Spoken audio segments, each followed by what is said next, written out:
Hey everyone, welcome back once again to The Blind Pig. As always, I'm your host, Jason. Today on The Blind Pig, we're going to make a rum old fashioned. Now, if you're used to the traditional old fashioned, you might be saying to yourself, rum, it's a bourbon. Well, actually, an old fashioned can be really anything. You can do tequila, you can do mezcal, you can do gin even. One of the original cocktails actually was a gin old fashioned. Probably just a gin drink. It was old. I probably didn't call it old fashioned then. Either way, we're making a rum old fashioned. For our rum old fashioned, I select one of my better rums, the Plantation aged 5-year rum. This is a tremendous sipper by itself. I think it's going to go very well in an old fashioned. I've actually never had it in an old fashioned. Let's give this a try. Let's go ahead. Start off, we put some ice cubes into our mixing glass. Now remember guys, we told you before, an old fashioned is never shaken. It's always stirred. That's why we're using the mixing glass for this. We're going to use 2 ounces of our Plantation rum. Really, you can use any rum for this. Definitely, though, since an old-fashioned is pretty strong on the spirit, you're going to want to use a better quality rum. You can use anything, though, if you want. We look at Plantation here. We're going to use a 1/2 ounce of simple syrup.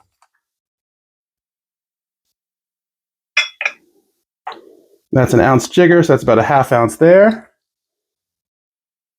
And then we're going to use 3 to 4 dashes of our orange bitters. The Angostura bitters, as always, I mentioned it before, guys, always shake your bitters. They do settle when they sit in the shelf for a while. If you're at a bar, they're getting used constantly. You might not see them do that. But if at your home, you probably don't use them every day. At least we don't. Go ahead and give them a shake first. So now we got all that in our glass. Go ahead and give that a stir. You kind of want to keep your hand on the outside. That might seem counterintuitive as it's kind of warming up, but at the same point, it's also your indication of when it gets cold. When we shake something, we can feel the coldness in our hands. That's when we know it's good enough. In this case, we can feel, all right, the outside of the glass is starting to get cold. That probably right there is about good enough. There we go. Set that to the side for 1 second. We'll get our glass out. Go ahead and put a few ice cubes in that as well. About 3 should be perfect. And then we strain from our mixing glass into our drinking vessel.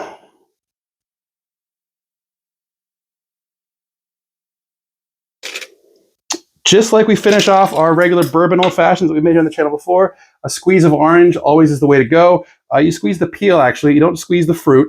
You squeeze the peel. That's where all the oils are. There's a ton of flavor in there. If you were close up here, you could see it probably squirting out. We go ahead and we rim the inside. But this time, we're getting a little fancy with our garnishes. We're not going to use this one.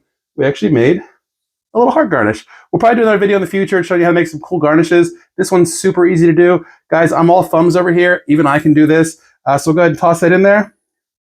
And cheers. Oh, that's absolutely fantastic. I'm a bourbon drinker. I've got tons of bourbon here. I've done tons of videos on bourbon.